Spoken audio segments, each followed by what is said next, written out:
How many of us are preparing children for actually this?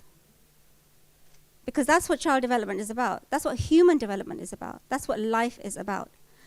So my topic is going backwards. No, it's not. All right, so the framework I'm presenting, or the ideas I'm presenting, I don't have time for the framework, is that from birth to mukallaf. And I asked on the WOVA app, what is mukallaf? And all of you, mashallah, know what it is. It means when you become responsible, when you are baligh. And we know the hadith of fitrah, we know the Quranic verse of fitrah, I won't spend time on that. We know that we are actually designed to worship Allah subhanahu wa ta'ala, designed to know Him. But will we honor that fitrah upon which every child is born, or will we pump it with secular ideas? In this hadith, Ali radiallahu anh narrated that Rasulullah sallallahu alaihi wasallam said, the pen is lifted from three people. A child until he becomes an adult, and an insane person until he becomes sane again. So this hadith is very significant because this is what defines for us how we view children. And this is going to determine the time limit that we have as well. And so some hadith that we can take to help us understand this, when they become 7, correcting them for it when they become 10. And in the explanation of this, we look at the words command your children, meaning to give them gentle instruction.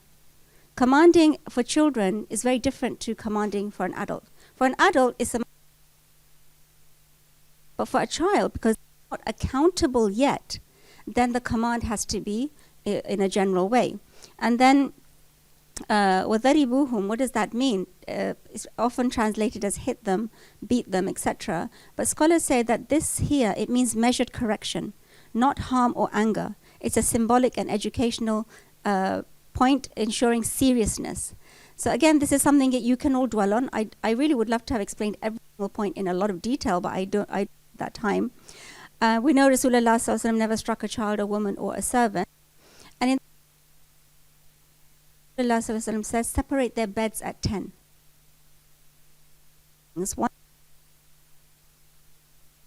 And one is we have to become firm with that at 10 and separate the beds at 10.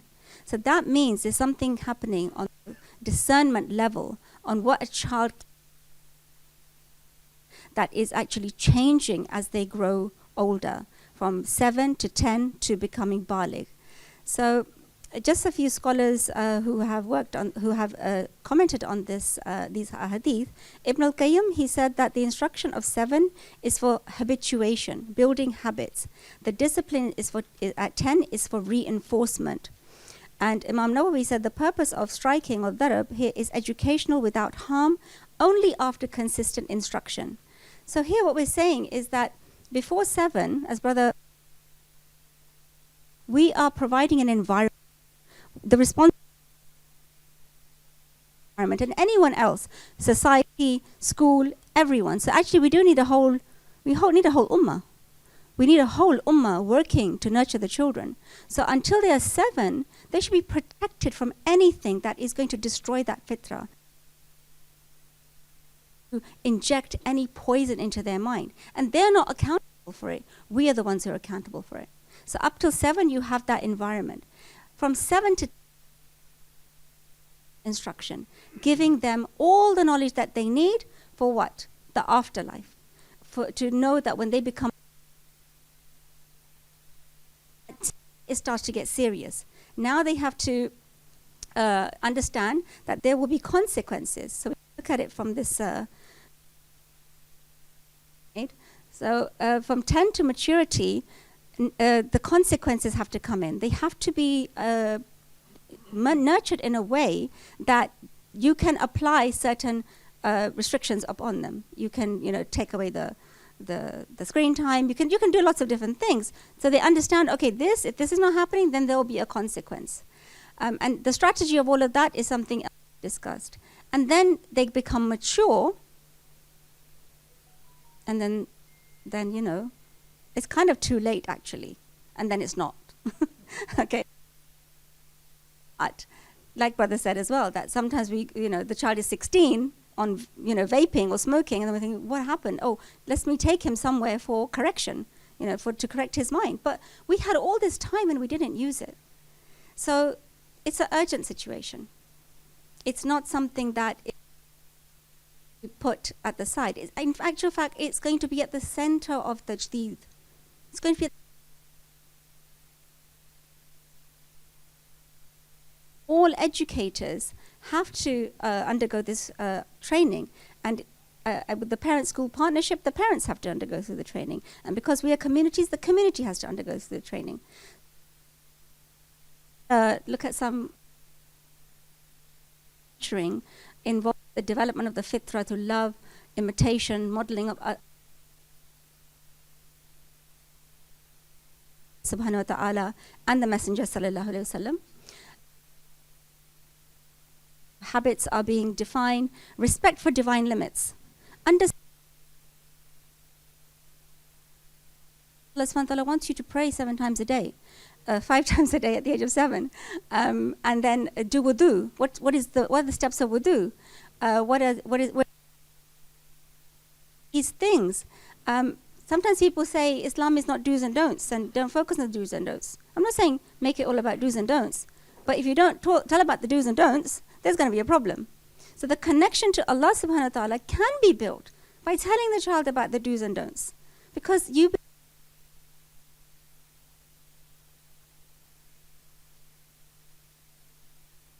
so why do we think that that's not important? Why is that not a priority? Why is in which there's exams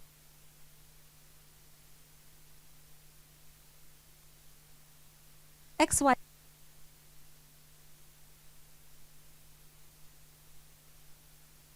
awakening can start to take place, where they start to take ownership for akal, the qalb, the nafs, encouraging reflection, modesty, emotional control, and reason of Islam, and then accountability. They are then muqallaf, and at that stage, the parents and the carers and the educators, etc., become the supporters, and they help them.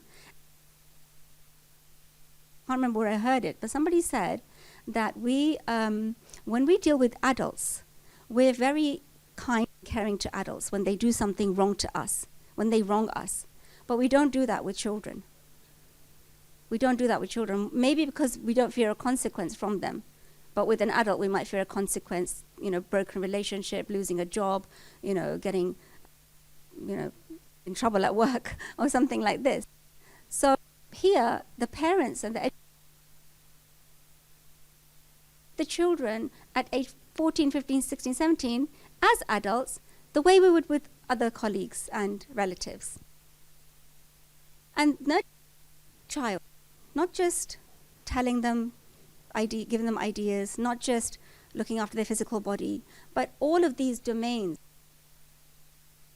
Is very light yellow over there.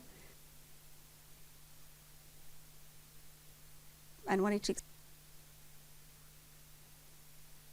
that need to be developed. Now, going to the secular perspective, now most as educators go through understanding child development from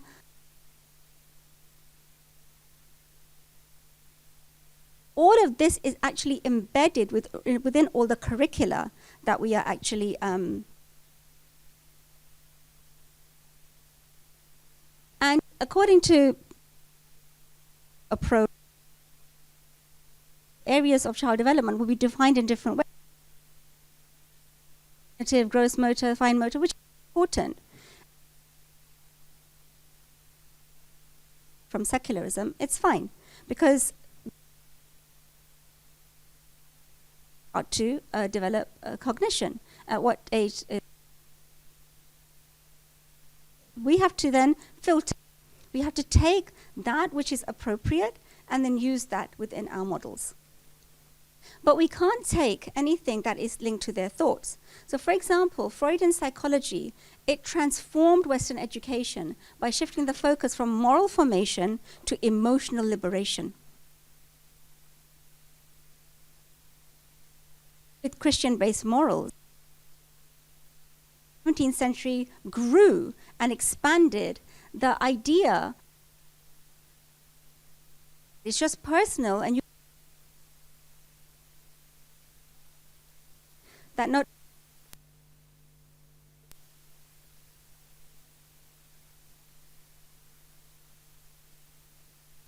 these ideas are shaping educational curricula and resources.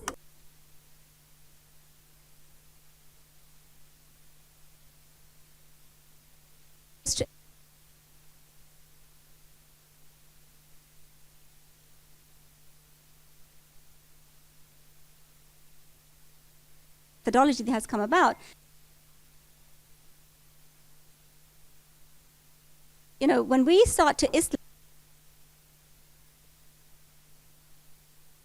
and try and align it, that's not the way to go. That's like taking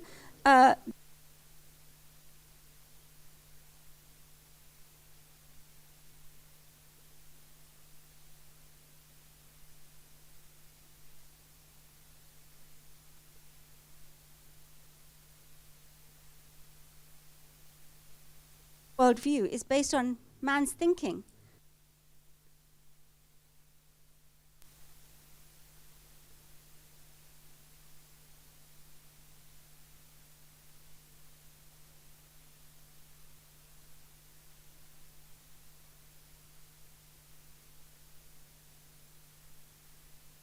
Nia. Everything's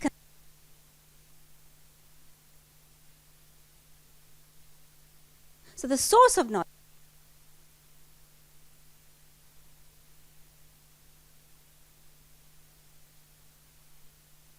and how we see some embedded, and what effect is this going to have on your 7-year-old?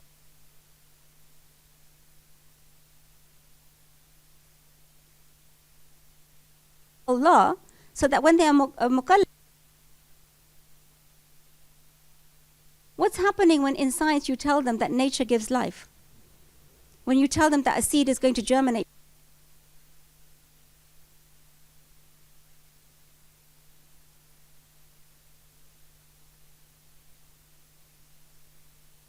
Agent and matter, the God, when you're teaching science, you are disconnecting them from Allah subhanahu wa ta'ala, no matter how many verses of Quran you add in there. So Islamization doesn't work. You have to go and see the problem in what I'm teaching. So textbooks of science usually describe nature or chance as the nation of existence. And if we look at values education, morality, consensus or individual choice rather than divine guidance, we tend to make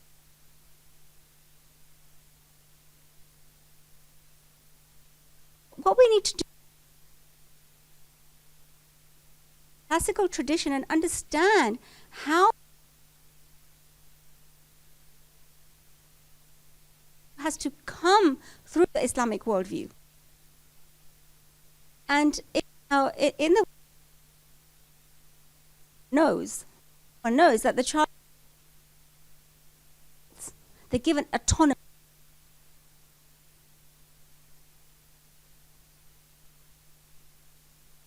Allah said this. They're not going to want to do what Allah said when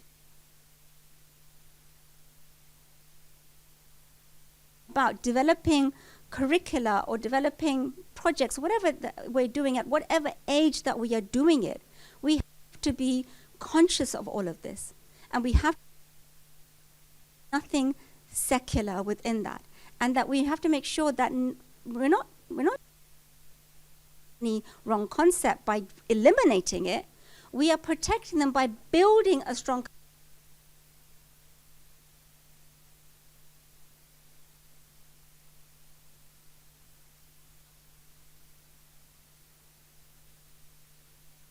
to 12, I don't know. But we have got a whole way of ages. The responsibility is on all of us, whatever field we are in, whether curriculum developer, to figure out how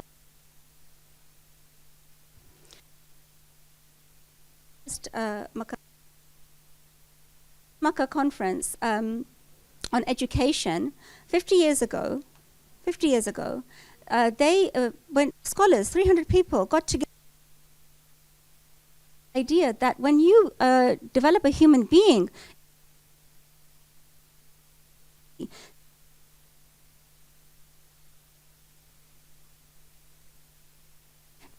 towards ihsan, that is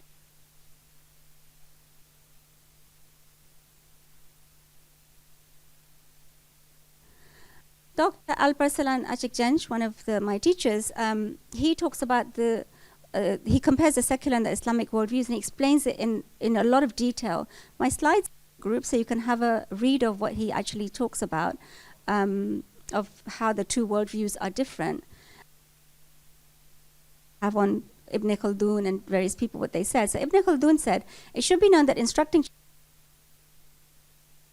Muslims have and practice such instruction in all their cities because it imbues hearts with a firm belief in Islam and its articles of faith, which are derived from the verses of Quran and certain prophetic traditions. The Quran has become the basis of instruction, the foundation of all habits that may be acquired later on. The reason for this is that the things one is taught in one's youth take root more deeply.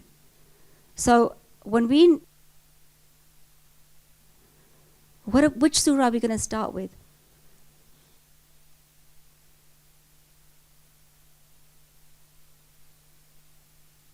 What should we start with? How should we see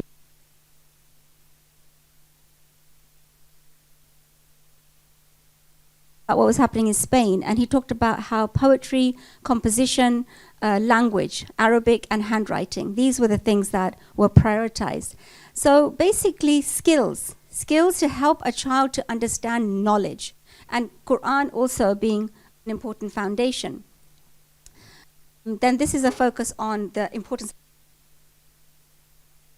This one is about how childhood influences are and their reception is usually passive. So this is supporting what we were talking about how the children from 0 to 7 are supposed to be nurtured by us through environment. Okay. And then he goes on to say that one of the most decisive periods for the intellectual development of a young man is the years between 15 and 25.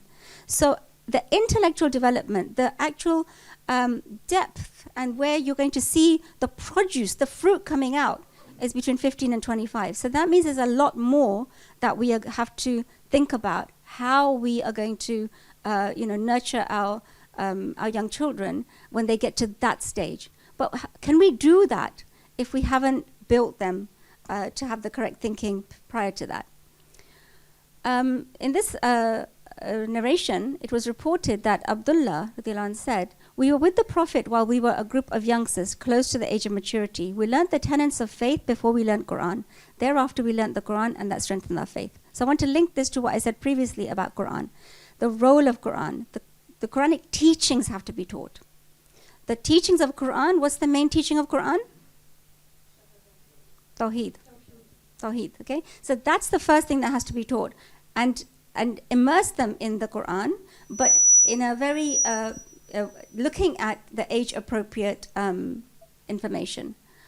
Okay, I'm going to skip this one. Okay, so how can we get to a Mukallaf design curriculum?